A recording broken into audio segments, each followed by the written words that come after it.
Référendum test pour le président George Weah. Les Libériens doivent décider mardi prochain par oui ou par non s'ils approuvent une modification de la Constitution. Le point dans cette édition. Au Niger, la campagne électorale pour la présidentielle du 27 décembre s'est ouverte samedi, sans le principal opposant Hama Amadou écarté par la justice. 30 candidats sont en lice pour le scrutin présidentiel. Et puis le président Donald Trump a ordonné le retrait des troupes américaines de Somalie. Ce retrait devrait être effectif début janvier, juste avant la fin du mandat du président américain.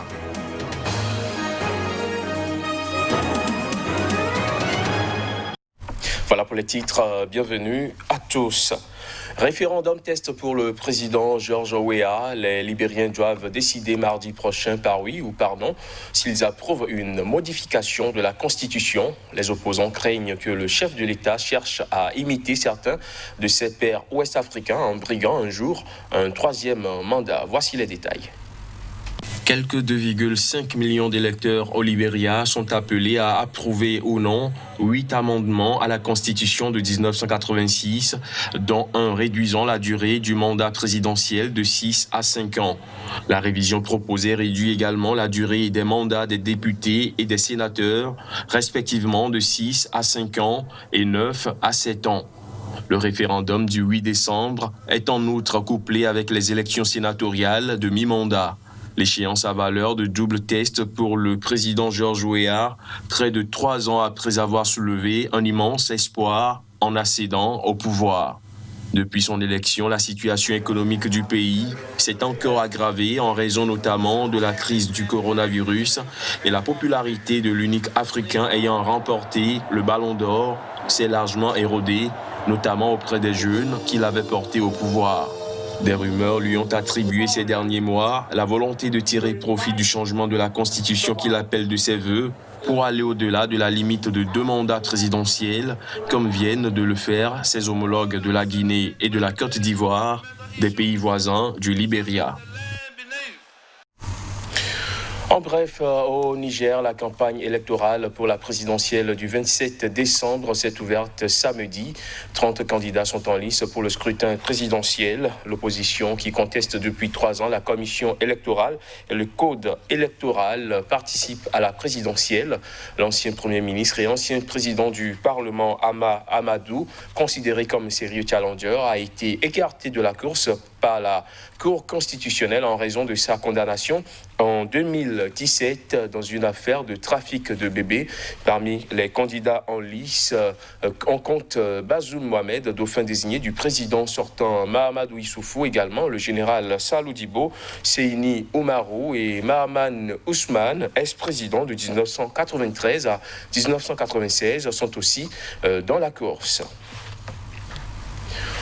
En République centrafricaine, des urnes, des isoloirs et des cartes d'électeurs sont arrivés à l'aéroport international de Bangui-Mpoko, du matériel qui devrait servir pour le premier tour de l'élection présidentielle et législative du 27 décembre prochain. François Bozizé écarté de la course, l'opposition se présente en ordre dispersé pour le 27 décembre prochain.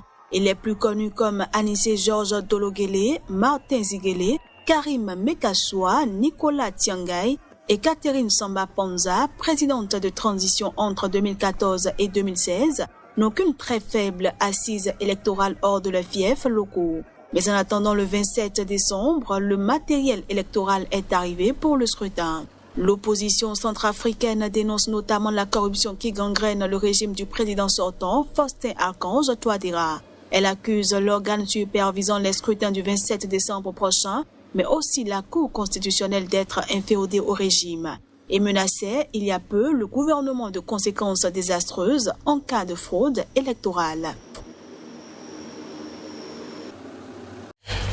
L'Union africaine a demandé aux leaders de la République démocratique du Congo de préserver la paix et la stabilité. Un appel lancé à la veille d'une intervention annoncée du président congolais Félix Tshisekedi en pleine crise politique et quelques jours après un autre appel lancé par l'ONU prônant le dialogue. En visite jeudi et vendredi dernier à Kinshasa, le président de la Commission de l'Union africaine, Moussa Faki Mahamat, a déclaré dans un communiqué avoir eu des échanges avec le chef de l'État et son prédécesseur Joseph Kabila.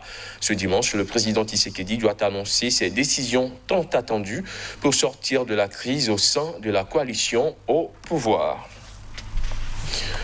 Le président américain Donald Trump a ordonné le retrait des troupes américaines de Somalie. Ce retrait devrait être effectif début janvier, juste avant la fin du mandat du président américain. Des précisions à travers cet élément.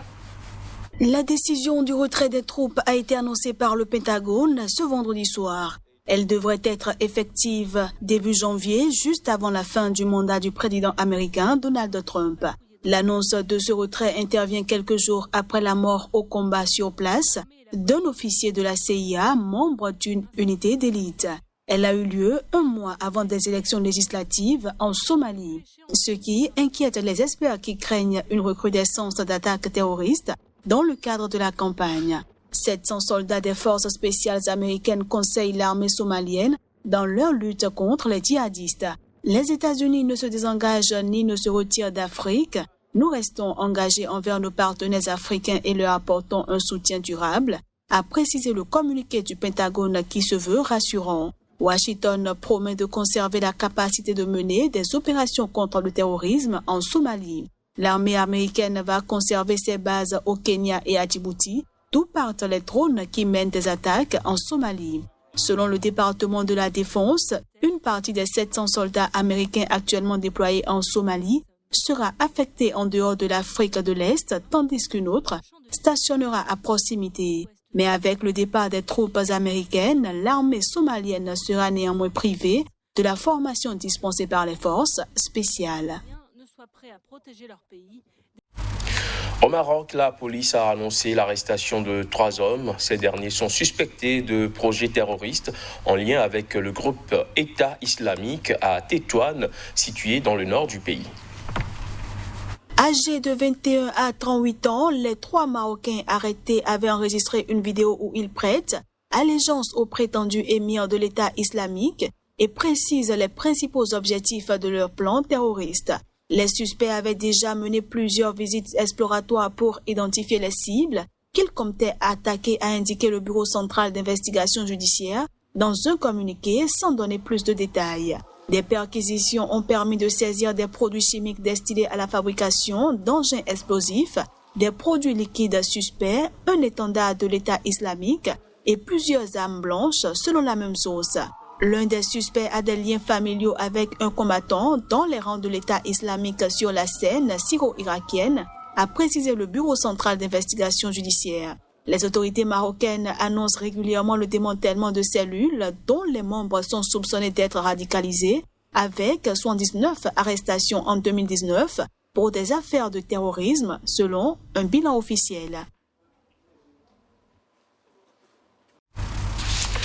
Des centaines de médecins ont manifesté devant le ministère de la Santé à Tunis pour protester contre la mort d'un jeune chirurgien dans un accident d'ascenseur défaillant à l'hôpital où il travaillait. Ces mobilisations s'ajoutent à des dizaines d'autres ces dernières semaines dans les régions les plus marginalisées du pays pour réclamer un soutien de l'État tunisien. Le décès d'un jeune médecin dans un accident d'ascenseur survenu dans un hôpital public d'une région marginalisée a déclenché un tollé en Tunisie, ravivant la colère contre les carences du gouvernement, déjà la cible de nombreuses mobilisations sociales. Badre Dedine, à lui, est décédé après s'être engouffré par la porte de l'ascenseur qui s'était ouverte alors qu'il n'y avait pas de cabine, selon un médecin témoin. Il a fait une chute de plusieurs mètres. Suite à ce drame, des centaines de médecins, internes et salariés du secteur ont manifesté devant le ministère de la Santé à Tunis, réclamant le limogeage du ministre. Une manifestation a aussi eu lieu devant la faculté de Sfax dans le centre-est.